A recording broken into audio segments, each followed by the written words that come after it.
और संक्षिप्त में अभी 2-3 दिन पहले जो ये समाजवाद और धर्मनिरपेक्षता के ऊपर सवाल उठाए गए, तो मैं छोटा सा उसमें एक रखना चाहता हूँ कि समाजवाद और धर्मनिरपेक्षता जो हमारा संविधान है उसकी आत्मा है और इनकी कोशिश है उसकी आत्मा को ख़त्म करना।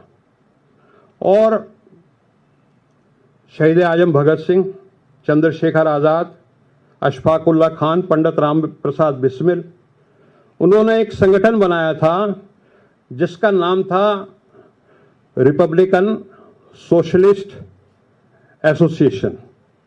तो उन्होंने सोशलिस्ट अपना नाम क्यों रखा उसमें?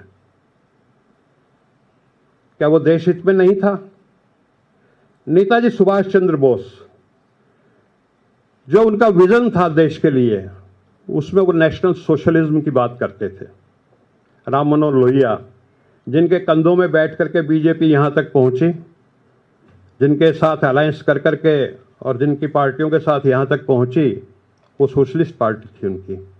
और मैं आखिरी बात ये कहना चाहता हूँ कि होसबोले साहब और पता नहीं कौन कौन बोल रहे हैं, वो सब उनको अपने पहले घर में झांकना चाहिए। ये वेबसाइट है बीजेपी की, bjp.org, और इसमें उनका एक चैप्टर है, उसका नाम है आवर फिलॉसफी, हमारी विचारधारा, ये जो भी कह लीजिए।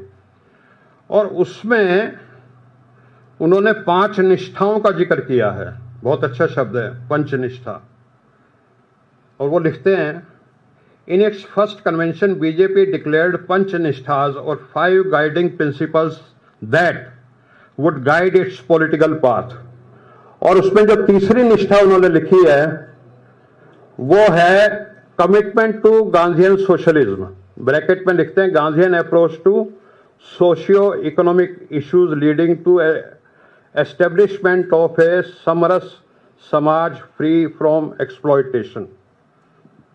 तो इनकी खुद की वेबसाइट पे सोशलिज्म है, लेकिन वो कहते हैं कि संविधान से सोशलिज्म नहीं होना चाहिए। तो इस विषय पे कभी आगे चल के और लंबी बात करेंगे, लेकिन मैं सिर्फ इतना कहता हूँ कि संविधान की लगातार हत्या की जा रही है, जिसको कहते हैं सलामी कट या Chinese method of killing by 1000 cut. जैसे आपने देखा चुनाव आयोग में चीफ जस्टिस की बजाय अपने ही कैबिनेट का एक मंत्री होगा सदस्य जो उसको डिसाइड करेगा। तो इस तरह की चीज़ों से लगातार इनसे ये उम्मीद करना कि संविधान की रक्षा करेंगे, उसका पालन करेंगे, वो बेकार है। लेकिन इस देश का दलित, पिछड़ा, गरीब, सवर्ण और आदिवासी वो इस संविधान पे आंच आने नहीं देगा।